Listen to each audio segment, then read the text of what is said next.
Le silence dans cette maison est une chose vivante.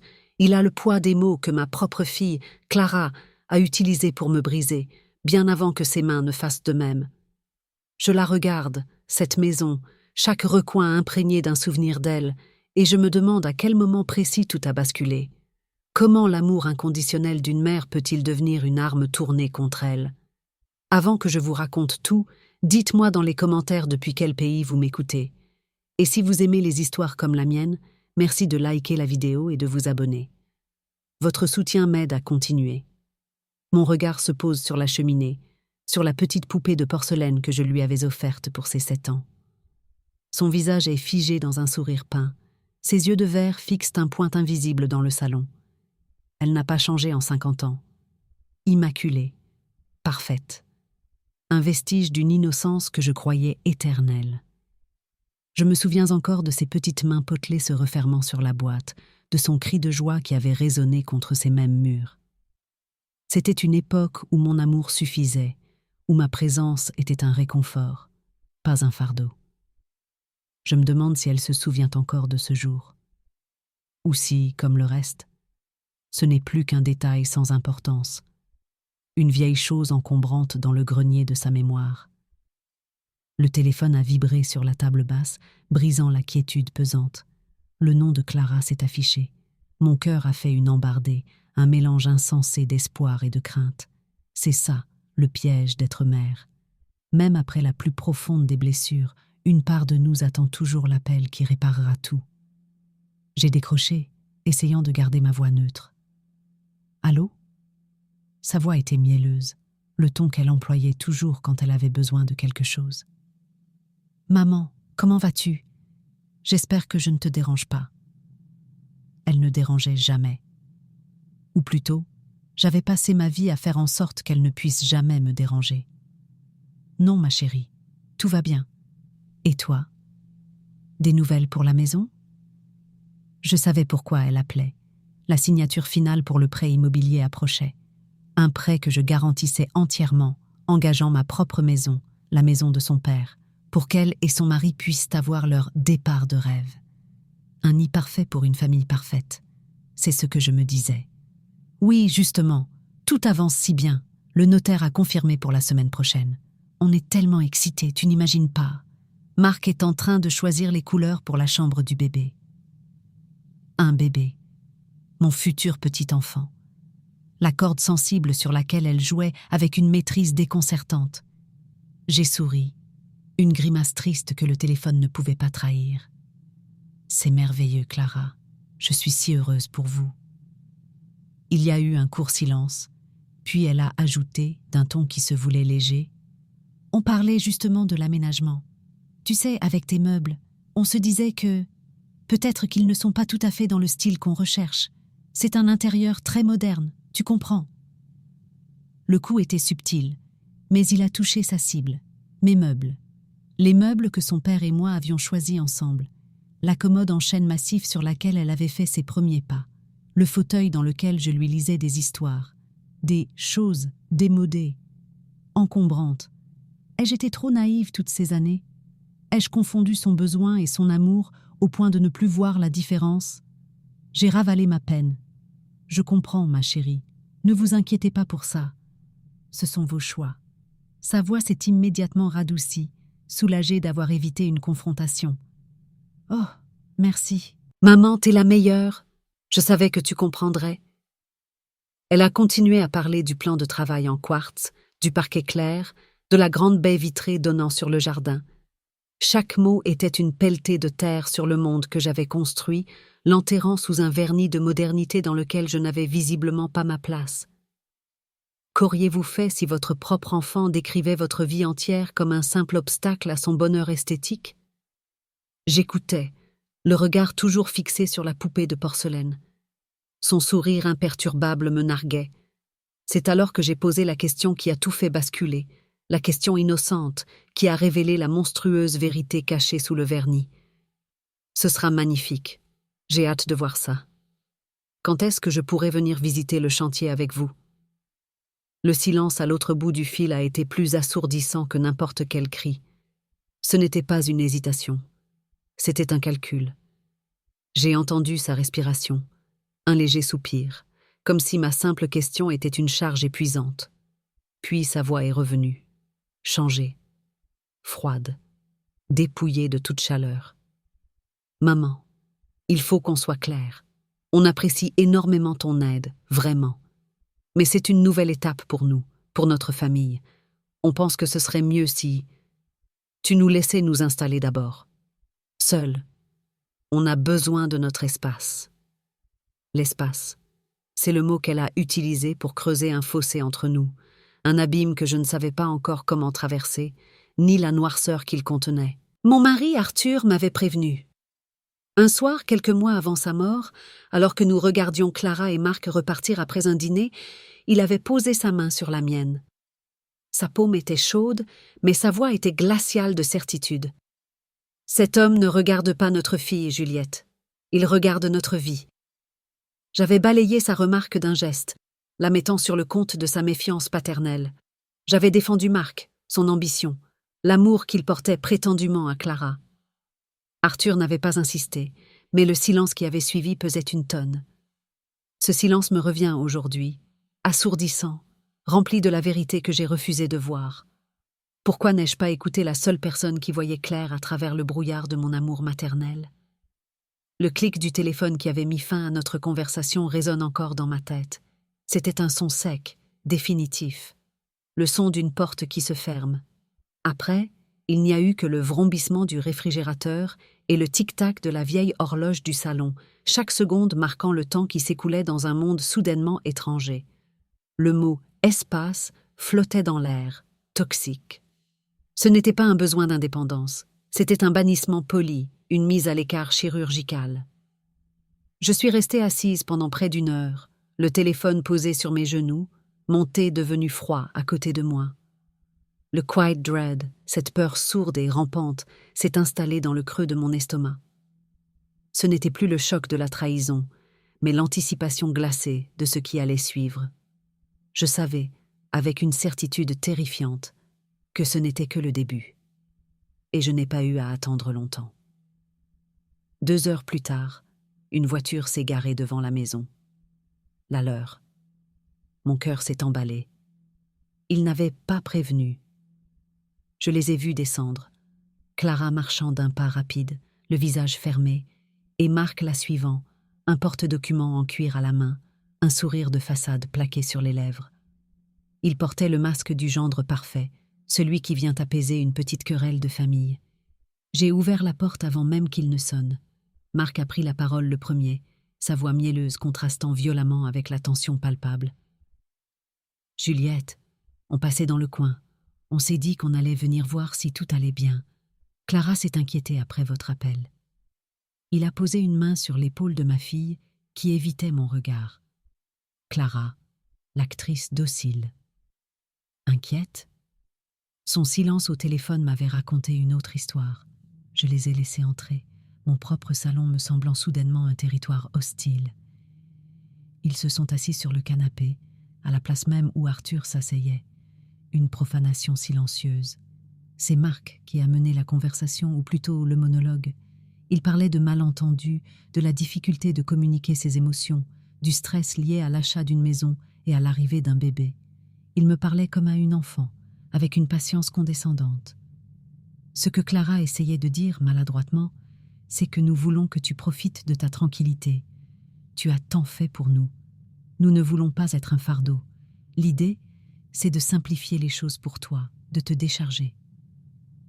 Chaque mot était un mensonge enrobé de sollicitude. Clara, elle, restait silencieuse, hochant la tête de temps en temps, le regard fixé sur ses mains. Le son de la voix de Marc était la seule chose qui brisait le silence, et c'était un son faux, calculé. Ils voulaient me faire croire qu'ils agissaient pour mon bien. N'est-ce pas la plus grande des humiliations, être traitée comme une idiote par ceux que l'on aime le plus, dans sa propre maison? Je les regardais, ce couple uni contre moi, et une question froide s'est formée dans mon esprit. Ne suis-je qu'un portefeuille pour eux? Un simple outil pour atteindre leurs objectifs? La conversation a atteint son apogée quand Marc a ouvert son porte-document. D'ailleurs, j'ai récupéré les dernières versions des documents de la banque. Pour te simplifier la vie, j'ai surligné les endroits où tu dois signer. On peut regarder ça ensemble si tu veux, comme ça c'est fait. Il a posé une liasse de papier sur la table basse. Le geste était si désinvolte, si arrogant. Ils étaient devenus non pas pour s'excuser, mais pour s'assurer que la transaction se poursuive sans accroc, pour s'assurer que la vieille femme ne fasse pas de vagues après avoir eu les sentiments froissés. J'ai senti une vague de nausée monter en moi. J'ai secoué la tête. Je préfère les lire seul. Plus tard. Le sourire de Marc s'est légèrement crispé. Bien sûr. Comme tu veux. Prends ton temps. Mais le rendez-vous chez le notaire est dans 3 jours, alors ne tarde pas trop. Il s'est levé, suivi par Clara. Sur le pas de la porte, elle a finalement osé me regarder. Il n'y avait aucune chaleur dans ses yeux, seulement une sorte de pitié froide. « Fais juste ce qu'il faut, maman, pour tout le monde. » Puis ils sont partis, me laissant avec le silence, la peur, et cette pile de papier sur ma table. Le silence qu'ils ont laissé derrière eux était différent. Il n'était plus seulement triste, il était menaçant. Le bruit de leur moteur s'éloignant était comme un compte à rebours. 3 jours. La nuit est tombée, mais je n'ai pas allumé les lumières. Je suis restée assise dans la pénombre, la pile de documents me fixant comme un prédateur. Poussée par une force que je ne comprenais pas, j'ai allumé une petite lampe et j'ai commencé à lire. Les pages étaient remplies d'un jargon financier que je peinais à déchiffrer. Des clauses, des alinéas, des termes techniques conçus pour endormir la méfiance. Et c'est au milieu de ce labyrinthe de mots que je l'ai trouvé. Ce n'était pas sur la première page, ni même sur la 10e. C'était une annexe glissée discrètement vers la fin, juste avant les signatures. Un formulaire intitulé « Procuration générale ». Je l'ai lu 1 fois, puis 2. Mes mains se sont mises à trembler. Ils ne me demandaient pas seulement d'être leur garante. Ils me demandaient de signer un document qui donnait à Marc un contrôle total sur mes comptes, mes biens et mes décisions financières, invoquant ma situation d'âge avancé comme justification pour une gestion d'assistance. L'objet dans mes mains, ce simple morceau de papier, a tout changé. Ce n'était pas une garantie pour leur avenir. C'était l'acte de propriété de ma propre vie, et ils comptaient me la faire signer avec un sourire. Je me souviens de lui avoir appris à écrire son nom. Sa petite main d'enfant, chaude et potelée, était maladroitement enroulée autour d'un crayon trop grand pour elle. J'avais posé ma main sur la sienne, guidant ses doigts pour former les courbes du C, la ligne droite du L, les arches du A, le R, le A. Chaque lettre était une victoire, et son rire, un écho de pur bonheur dans la cuisine ensoleillée. Je lui ai appris à former les lettres, sans savoir qu'un jour, elle utiliserait cette même signature pour tenter d'effacer ma propre existence. Comment une main que l'on a guidée avec tant d'amour peut-elle se retourner pour vous poignarder dans le dos? Le papier de la procuration était froid sous mes doigts. Une froideur anormale, comme s'il avait absorbé toute la chaleur de la maison. Les bords étaient nets, presque tranchants. Je les portais plus près de la lampe, mes yeux parcourant encore et encore les lignes qui dessinaient ma propre cage. Gestion d'assistance. Âge avancé. Les mots étaient des gifles. Un goût amer, métallique, a envahi ma bouche, le goût indubitable de la trahison. Mes mains, qui avaient tremblé de choc, se sont immobilisées. Une étrange lucidité s'est emparée de moi, balayant le brouillard de la peine. La fille que j'avais élevée, celle dont les rires résonnaient encore dans ma mémoire, était morte ce soir. Elle avait été remplacée par cette étrangère, cette calculatrice froide qui voyait sa mère non comme une source d'amour, mais comme une ressource à exploiter jusqu'à l'épuisement. Et dans cette obscurité, j'ai compris que le deuil ne pouvait pas durer. Le chagrin est un luxe quand on est en guerre. Et c'était une guerre pour ma survie, pour ma dignité, pour l'héritage de son père qu'elle cherchait à souiller. La douleur dans ma poitrine était physique, une pression intense, mais elle n'engendrait plus de larmes.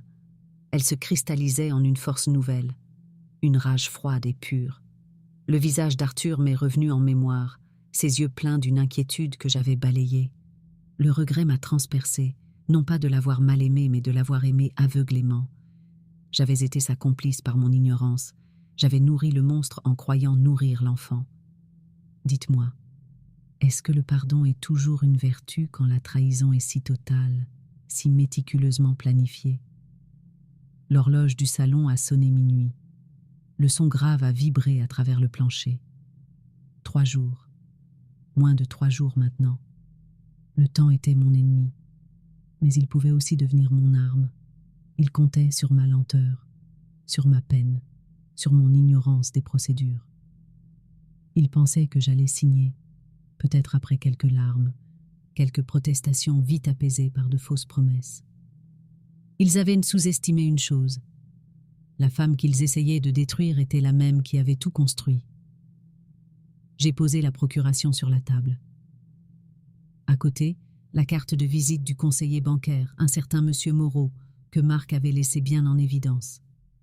Un pense-bête pour la brebis qui devait aller à l'abattoir. Mon souffle était régulier. Mon cœur ne battait plus la chamade. Il battait avec un rythme lent, puissant, déterminé. Je me suis levée, la raideur dans mes membres témoignant des heures passées immobiles. J'ai traversé le salon jusqu'au téléphone posé sur la console dans l'entrée. Le plastique du combiné était froid contre ma paume. J'ai composé le numéro, mes doigts ne tremblant plus. Comme je m'y attendais à cette heure, je suis tombée sur sa messagerie vocale. Une voix professionnelle, enjouée, m'a invité à laisser un message. J'ai attendu le bip. Ma voix, quand elle est sortie, était calme, presque méconnaissable tant elle était dénuée d'émotion. Monsieur Moreau, ici Juliette Perrin. Je vous appelle au sujet du dossier de prêt pour Clara et Marc Dubois. Je vous informe que je retire immédiatement et définitivement ma garantie. Le cautionnement est annulé. Je vous enverrai une confirmation écrite dès demain matin. N'avancez sous aucun prétexte. J'ai raccroché sans ajouter la moindre formule de politesse. Le contact du combiné retournant sur sa base a produit un claquement sec et final. C'était fait. Le premier domino venait de tomber. Un sentiment de paix étrange, presque effrayant, m'a envahi. Ce n'était pas de la joie ni de la satisfaction. C'était la quiétude du soldat qui a accepté la bataille à venir. J'étais seule dans le silence de ma maison, dans le noir, mais pour la première fois depuis des heures, je ne me sentais plus comme une victime. C'est à ce moment précis que l'on a frappé à la porte. Pas des coups timides, des coups fermes, nets, insistants. Mon sang s'est glacé. Il était plus de minuit. Clara et Marc n'auraient pas frappé. Ils auraient utilisé leurs clés. Prise d'une peur soudaine, je me suis approchée sans faire de bruit. J'ai regardé à travers le judas. Le visage qui me fixait de l'autre côté, éclairé par la faible lumière du porche, n'était ni celui de ma fille, ni celui de son mari. C'était un homme d'une 60aine d'années, au visage grave et familier, un homme que je n'avais pas vu depuis l'enterrement d'Arthur. Maître Valois, l'avocat et le plus vieil ami de mon mari. Un fantôme se tenait sur mon seuil. Maître Valois, l'ami le plus proche d'Arthur, l'homme qui avait été son confident pendant 40 ans. Ses cheveux avaient été blanchis, et les rides au coin de ses yeux, autrefois creusées par le rire, semblaient maintenant gravées par l'inquiétude. Il tenait une vieille mallette en cuir, usée par le temps, celle-là même qu'Arthur décrivait comme contenant une vie de secret. Il ne me demanda pas s'il pouvait entrer. Son regard me disait qu'il n'était pas ici pour une simple visite de courtoisie. J'ai reculé pour le laisser passer, fermant la porte sur la nuit froide. Il a posé sa mallette sur la table de la salle à manger avec un bruit sourd et m'a regardé droit dans les yeux. Sa vue était perçante, comme s'il pouvait voir les ruines de ma vie éparpillées autour de moi. « Arthur m'a fait promettre une chose, Juliette, » a-t-il commencé, sa voix grave et posée.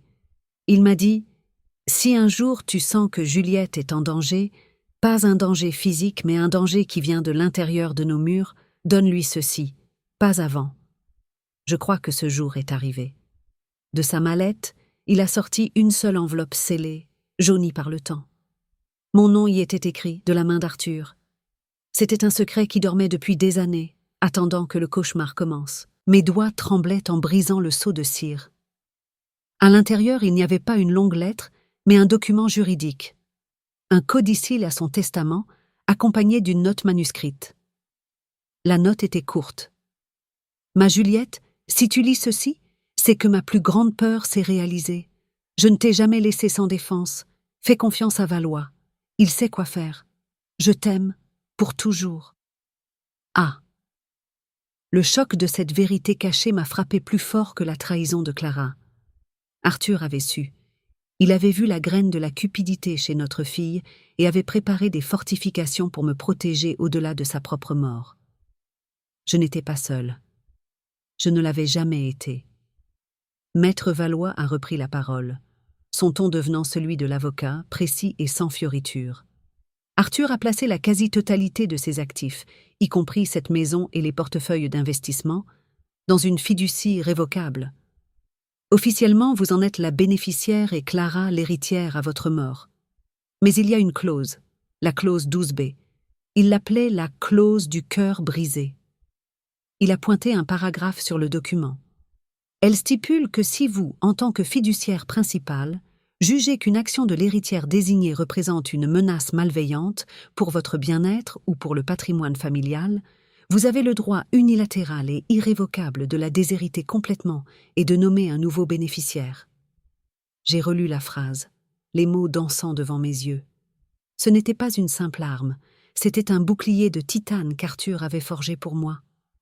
Mais pour l'utiliser, je devais déclarer officiellement que ma propre fille était une menace. Était-ce une protection ou la plus terrible des malédictions? Qu'est-ce que cela signifie concrètement? Ai-je demandé, ma voix un simple murmure. Cela signifie, Juliette, dit Valois en se levant, que le prêt qu'elle essaie d'obtenir en utilisant votre garantie est une preuve. La procuration qu'elle vous a fait passer en est une autre, bien plus puissante. Vous avez de quoi activer la clause. La décision vous appartient. C'est une guerre totale, et vous devez décider si vous êtes prête à la mener. Il a laissé les documents sur la table. Lisez-les attentivement. Je reviendrai demain. N'ouvrez à personne d'autre.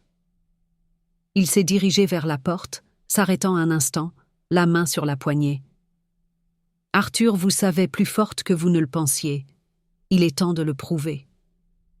Il est parti, me laissant dans un silence encore plus profond qu'avant. Un silence rempli du poids d'une décision impossible et du pouvoir terrifiant qu'Arthur m'avait légué. J'étais encore debout, la main posée sur les papiers qui pouvaient tout changer, quand j'ai entendu un bruit à l'extérieur. Ce n'était pas le son discret de la voiture de Maître Valois qui partait. C'était un crissement de pneus agressif, le bruit d'un véhicule s'arrêtant brutalement devant ma maison. J'ai regardé par la fenêtre du salon, mon cœur battant à tout rompre. La voiture de Clara. La lumière des phares balayait ma façade comme des projecteurs de prison. La portière s'est ouverte violemment et elle en est sortie. Même à travers la vitre, j'ai vu son visage. Il n'était pas triste, ni suppliant. Il était déformé par une rage pure et sauvage. Elle a marché d'un pas rapide vers ma porte, ses poings serrés, et a commencé à marteler le bois, les coups résonnant dans toute la maison comme des coups de feu. Les coups qui pleuvèrent sur ma porte n'étaient pas une demande, c'était une effraction. J'ai ouvert, non par courage, mais parce que c'était ma maison, et que la peur ne pouvait pas en devenir la nouvelle propriétaire. Le visage de ma fille n'était plus celui que je connaissais. C'était un masque de fureur, ses traits tordus par une rage si intense qu'elle semblait inhumaine. La trahison n'était plus un sentiment abstrait, une blessure invisible. Elle se tenait devant moi, en chair et en os, prête à frapper. « Comment as-tu osé » a-t-elle sifflé, sa voix rauque. Elle n'a pas attendu de réponse. Elle m'a poussé pour entrer, me bousculant violemment. « Tu as tout annulé, le prêt, notre maison, notre avenir, pour une stupide querelle. » Chaque mot était postillonné avec venin. Derrière elle, Marc est sorti de la voiture, l'air paniqué, non pas pour moi, mais pour la scène que sa femme était en train de créer. Est-ce que c'est tout ce que j'étais devenue pour elle? Une simple transaction financière qui avait mal tourné? J'ai tenté de rester digne, de ne pas laisser ma voix trembler. C'était mon droit, Clara. Après ce que j'ai trouvé dans ces papiers, elle a éclaté d'un rire sec, un son horrible, sans aucune joie. Ces papiers, tu ne comprends rien. C'était pour te protéger, pour te faciliter la vie. Et toi, tu détruis tout. Elle s'est avancée vers moi, le doigt pointé sur ma poitrine. Tu vas appeler la banque, demain, à la première heure, et tu vas arranger ça. J'ai secoué la tête, lentement. Non. Ce seul mot, prononcé calmement, a fait exploser le peu de contrôle qui lui restait. Elle m'a attrapé par les bras, ses doigts s'enfonçant dans ma chair avec une force surprenante. Le contact de ses mains était rugueux, brutal. La sensation de sa peau contre la mienne était celle d'une étrangère. Elle m'a secoué, et ma tête a heurté le mur derrière moi. La douleur, sèche et fulgurante, m'a coupé le souffle. « Si, tu vas le faire !» a-t-elle crié, son visage à quelques centimètres du mien. J'ai vu Marc se précipiter à l'intérieur. « Clara, arrête ! C'est assez !» a-t-il dit en essayant de la tirer en arrière. Mais elle était enragée. Elle m'a repoussée une dernière fois, de toutes ses forces. J'ai perdu l'équilibre, mes pieds s'en mêlant. Ma chute n'a pas été rapide. Elle m'a semblé durer une éternité, le temps de voir le coin de la table basse en chêne se rapprocher. L'impact sur ma hanche a été un craquement sourd, suivi d'une douleur blanche et aveuglante. J'étais au sol, le souffle coupé, une chaleur humide se répandant sur mon front. J'ai porté la main à ma tempe, et mes doigts sont revenus rouges. Le goût métallique du sang a rempli ma bouche. Marc a finalement réussi à entraîner Clara dehors, ses protestations se transformant en sanglots de rage. La porte d'entrée est restée grande ouverte, laissant entrer l'air froid de la nuit. J'ai entendu le moteur de leur voiture vrombir, puis s'éloigner en un crissement de pneus. Et puis, le silence est revenu. Un silence brisé uniquement par ma propre respiration saccadée. J'étais allongée sur le tapis de mon salon, blessée par ma propre fille. La douleur physique était terrible, mais la douleur dans mon cœur était un abîme sans fond. C'est alors qu'un son a percé le silence. Une vibration. Mon téléphone tombé de ma poche, gisait sur le sol à quelques centimètres de moi. L'écran était allumé. J'ai tendu une main tremblante pour l'attraper, grimaçant de douleur. C'était un message, de Clara. Il avait été envoyé il y a moins d'1 minute. Mon pouce a glissé sur l'écran pour l'ouvrir. 5 mots. 5 mots qui m'ont fait plus mal que la chute, plus mal que le sang qui coulait sur mon visage. Ne t'approche pas de nous. Le son le plus assourdissant le lendemain matin était le chant des oiseaux. Ils pépiaient joyeusement devant ma fenêtre, indifférents à la nuit de violence qui venait de dévaster ma maison. Le soleil filtrait à travers les rideaux, éclairant la poussière qui dansait dans l'air et la tache sombre sur le tapis que je n'avais pas eu la force de nettoyer. Ma hanche était une constellation de douleurs, et une compresse froide était posée sur ma tempe, mais la véritable blessure était ailleurs. J'ai regardé mon reflet dans le miroir du couloir, et une confession silencieuse s'est formée sur mes lèvres. La femme qui me regardait n'était plus Juliette, la mère aimante et éplorée. C'était une étrangère aux yeux froids, une femme dont le cœur avait été remplacé par un morceau de glace. Le choc de cette vérité m'a plus effrayée que ma propre blessure. La vérité cachée n'était pas dans les actes de ma fille, mais dans ma propre capacité à survivre. J'ai réalisé que l'amour que je lui portais, cet océan infini, s'était entièrement retiré. Il ne restait qu'un désert aride et une seule pensée, claire et tranchante comme du verre brisé. La justice. Le silence de la maison fut rompu par le son strident du téléphone. Je sursautai, pensant que c'était peut-être elle, mais c'était Maître Valois. Sa voix était calme, posée, un rocher dans la tempête de mes émotions. « Juliette, je n'ai pas eu de vos nouvelles. Tout va bien ?» Sa question était si simple et pourtant si impossible à répondre. « Non, » ai-je répondu, ma propre voix me surprenant par sa fermeté. « Elle est venue hier soir, après votre départ. » Je n'ai pas eu besoin de décrire la scène. Le silence à l'autre bout du fil m'a dit qu'il avait compris. « Êtes-vous en sécurité ?» a-t-il demandé. « Oui, » ai-je menti. Je n'étais en sécurité nulle part, surtout pas dans mes propres souvenirs. J'ai regardé les documents d'Arthur, toujours posés sur la table, la promesse d'une arme ou d'une dernière trahison envers moi-même. Mon choix était fait. La douleur dans ma hanche était un rappel constant de ce qui se passait quand on subissait passivement. « Maître Valois », ai-je dit, mon ton ne laissant aucune place à la discussion. « Arthur vous a parlé de la clause 12B, la clause du cœur brisé. » Il y eut une courte pause. « Oui, Juliette, je m'en souviens parfaitement. »« Activez-la, » ai-je ordonné. « Lancez la procédure, je veux la déshériter, complètement. » Le son de ma propre décision a résonné dans la pièce. C'était un acte de guerre, un point de non-retour. Maître Valois n'a pas essayé de me dissuader. Il a simplement dit « Je m'en occupe immédiatement, ne parlez à personne, ne répondez à aucun de ces appels, je vous recontacte d'ici 1 heure. » J'ai raccroché, le combiné semblant peser 1 tonne. J'avais coupé le dernier fil qui me reliait à l'illusion de ma famille. J'étais seule, mais pour la première fois, j'avais le contrôle. C'est à ce moment-là que j'ai entendu frapper à la porte. Pas les coups violents de la veille, mais une tape douce, hésitante. Mon corps s'est raidi. J'ai marché lentement vers la porte, regardant par le judas. C'était Madame Dubois, ma voisine de plus de 20 ans, une femme discrète que je ne croisais que rarement. Son visage était pâle et ses mains tremblaient. J'ai ouvert la porte sur une petite fente. Elle a reculé d'un pas en voyant mon visage meurtri. « Oh mon Dieu, Juliette !» a-t-elle murmuré, les larmes aux yeux. J'espérais que ce n'était pas aussi grave que ça en avait l'air. J'ai tout vu hier soir. La voiture, les cris. Elle a jeté un regard nerveux par-dessus son épaule, puis a sorti son téléphone de la poche de son peignoir. Elle me l'a tendu, son doigt planant au-dessus de l'écran. J'étais à ma fenêtre. Quand elle vous a frappé, j'ai eu peur. J'ai tout enregistré. Je me souviens d'une fois où Clara, âgée de 6 ans, avait cassé un vase en jouant dans le salon.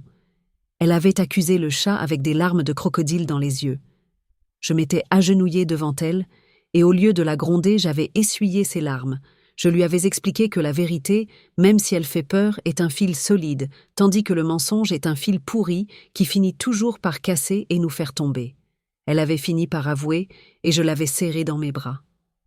Ce souvenir, autrefois si tendre, me revenait maintenant avec une amertume insupportable, alors que Madame Dubois me tendait son téléphone, contenant une vérité filmée que ma fille ne pourrait jamais nier.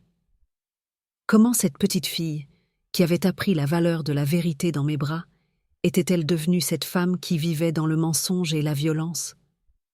La sensation du téléphone de ma voisine dans ma main était étrange. L'appareil était froid, impersonnel.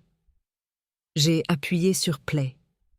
L'angle de vue était celui de la fenêtre de sa chambre, en surplomb de mon entrée. J'ai vu ma propre porte s'ouvrir. J'ai vu Clara, son visage déformé par une rage que je n'avais fait que ressentir. J'ai entendu sa voix, stridente, métallique, crachant des mots sur l'argent, la maison, l'avenir. Puis je me suis vue, moi. J'ai vu ses mains s'abattre sur moi. J'ai vu ma propre chute, brutale, et le son sourd de mon corps heurtant la table basse. La vidéo s'est arrêtée là. Ma main qui tenait le téléphone était moite. Un goût de cendre emplissait ma bouche. Voir la scène de l'extérieur était 1000 fois pire que de l'avoir vécue. Il n'y avait plus d'interprétation possible, plus de place pour le doute ou l'excuse. C'était un acte de violence pure, non provoqué, enregistré. La dernière parcelle de mon cœur de mère, celle qui cherchait encore une explication, une circonstance atténuante, s'est éteinte. Je pleurais la mort définitive de l'image de ma fille. « On devrait appeler la police », a murmuré Madame Dubois, les yeux brillants de larmes. « Elle ne peut pas s'en tirer comme ça. » J'ai secoué la tête, un calme glacial s'emparant de moi. La police était une option, mais c'était une arme trop grossière pour cette guerre. Arthur m'avait laissé un scalpel. Je comptais bien l'utiliser. « Non. » « Pas encore, » ai-je dit, ma voix basse mais ferme. « Mais pourriez-vous m'envoyer cette vidéo? Et une copie à cet email ?» J'ai écrit l'adresse de Maître Valois sur un bout de papier. Elle a hoché la tête, comprenant sans que j'aie besoin de lui expliquer. Avant de partir, elle a posé sa main sur mon bras. « Vous n'êtes pas seule, Juliette. » Ce simple contact, cette solidarité inattendue a été un baume sur une plaie béante.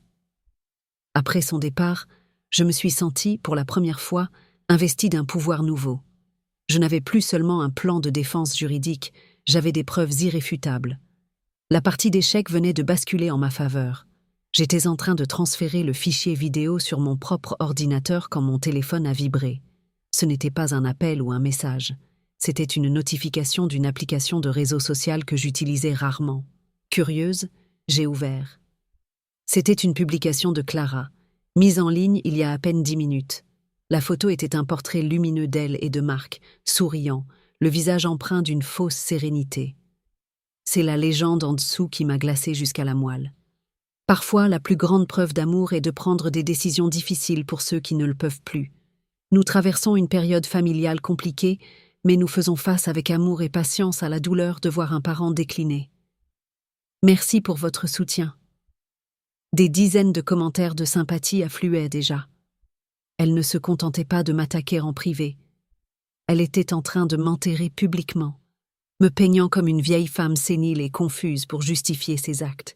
La trahison était devenue une performance publique. Le monde voyait une photo de famille souriante et lisait l'histoire tragique d'une mère âgée en plein déclin. Il voyait une victime. Mais le secret qui faisait surface n'était pas ma prétendue sénilité, mais la naissance d'une femme qu'il n'avait jamais soupçonnée. Assise dans le silence de mon salon, je regardais leurs mensonges publics, et je ne sentais ni tristesse ni désespoir. Je sentais le calme glacial qui précède la bataille. Mes mains, qui avaient tremblé la veille, étaient parfaitement stables. Méthodiquement, j'ai commencé à prendre des captures d'écran. La publication de Clara, le visage souriant de Marc, chaque commentaire de pitié, chaque mot de soutien envoyé à mes bourreaux. Je documentais ma propre exécution publique. Chaque image était une pièce à conviction, une brique de plus pour le mur que j'allais construire entre mon passé et mon avenir. Je n'étais plus la mère qui pleurait un amour perdu. J'étais devenue l'archiviste de la trahison de ma fille. Le choc de cette vérité et ma propre transformation étaient vertigineux. La femme qui aurait pardonné presque n'importe quoi était partie, remplacée par celle qui ne pardonnerait rien. Je me suis dirigée vers mon bureau, mes mouvements mesurés, délibérés. J'ai ouvert mon ordinateur et commencé à rédiger un email à Maître Valois. Mes doigts tapèrent sur le clavier avec une précision clinique. Il n'y avait pas d'émotion dans mes mots, seulement des instructions. Maître Valois, vous trouverez ci-joint les captures d'écran d'une publication diffamatoire faite par ma fille. Ajoutez ceci au dossier. Je vous ai également transféré la vidéo de l'agression. Je veux 3 choses. Premièrement, une ordonnance restrictive pour les éloigner de moi et de ma propriété. Deuxièmement, engager des poursuites pour diffamation. Troisièmement, activer la clause 12B. Immédiatement. J'ai relu l'email. C'était le manifeste de ma nouvelle vie. J'ai cliqué sur « Envoyer » sans la moindre hésitation. Le petit son émis par l'ordinateur a été comme un coup de feu marquant le début des hostilités. En attendant sa réponse, j'ai croisé mon reflet dans l'écran noir de mon téléphone.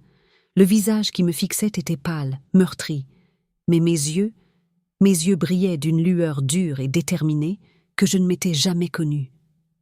Le téléphone a sonné moins de 30 minutes plus tard. C'était Valois. Son ton n'était plus seulement grave, il était urgent. Juliette, j'ai tout reçu. La vidéo est accablante. La publication est une erreur monumentale de leur part. Nous avons tout ce qu'il faut. Mais j'ai fait quelque chose de mon côté. J'ai lancé une vérification financière préliminaire sur Marc Dubois. Je pensais que c'était de la cupidité, mais c'est bien pire que ça. Je suis restée silencieuse, sentant qu'une autre porte allait s'ouvrir sur une pièce encore plus sombre. « Qu'avez-vous trouvé ?» ai-je demandé. La voix de Valois s'est faite plus basse, presque un murmure. « Juliette, je comprends leur panique maintenant. Marc Dubois est au bord de la faillite. Il a des dettes de jeu considérables, des créanciers qui le poursuivent. Il est insolvable. Ils n'essayaient pas seulement de se construire une nouvelle vie, ils essayaient désespérément d'utiliser votre argent pour combler un gouffre financier qui est sur le point de les engloutir. » La révélation de Maître Valois n'a pas provoqué en moi la surprise ou la colère. Elle a apporté une clarté terrible, finale. Ce n'était donc pas seulement de la cupidité. C'était le festin de parasites au bord de la famine. Ma fille et son mari ne voulaient pas seulement ma maison pour leur confort. Ils en avaient des besoins pour survivre, et ils étaient prêts à dévorer leur hôte pour y parvenir. La trahison n'était pas un simple acte de méchanceté, c'était un acte de prédation. Je me suis servi un verre d'eau, et le contact du verre froid contre ma paume a ancré mes pensées. Mon cœur ne battait pas plus vite. Mes mains étaient stables. La peur avait été entièrement consumée par la certitude. Je comprenais maintenant chaque conversation mielleuse, chaque pression subtile, chaque mensonge calculé des derniers mois. C'était la panique d'un animal piégé, et j'étais l'appât qu'ils avaient décidé de sacrifier. Je me suis assise dans le vieux fauteuil en cuir d'Arthur, le tissu usé épousant ma forme comme un vieil ami. Le poids de cette nouvelle connaissance aurait dû m'écraser, mais au contraire, il m'a libérée. Je n'avais plus à chercher de raison, à m'interroger sur l'amour perdu. Il n'y avait jamais eu d'amour dans leur projet, seulement un besoin cru et égoïste. La bataille à venir n'était plus une tragédie familiale, c'était une extermination. Plus tard dans l'après-midi, Maître Valois a rappelé. Sa voix était nette, efficace. « C'est fait, Juliette. L'ordonnance restrictive a été émise par le juge. Un huissier de justice est en route pour la signifier à Clara et Marc à leur domicile. Le même document les informe de l'activation de la clause 12B. À partir du moment où ils signeront l'accusé de réception, il leur sera illégal de vous approcher ou de vous contacter de quelque manière que ce soit. La guerre est officiellement déclarée sur le plan juridique. » J'ai fermé les yeux, un long soupir m'échappant. Le premier coup de canon avait été tiré. « Et maintenant ?» ai-je demandé. « Maintenant, vous ne faites rien. Vous ne répondez pas. Vous ne sortez pas. Vous attendez. Leur réaction déterminera la suite. » J'ai raccroché et je suis restée assise, écoutant le silence. Les heures se sont écoulées. Le soleil a commencé sa descente, peignant le salon de teintes orangées et dorées. J'ai pensé à Arthur. J'ai pensé à la forteresse qu'il avait construite autour de moi, une forteresse que je n'avais jamais su exister. Je ne me battais pas seulement pour moi, mais pour nous. Vers 5 heures du soir, un coursier a sonné. Il m'a remis une grande enveloppe.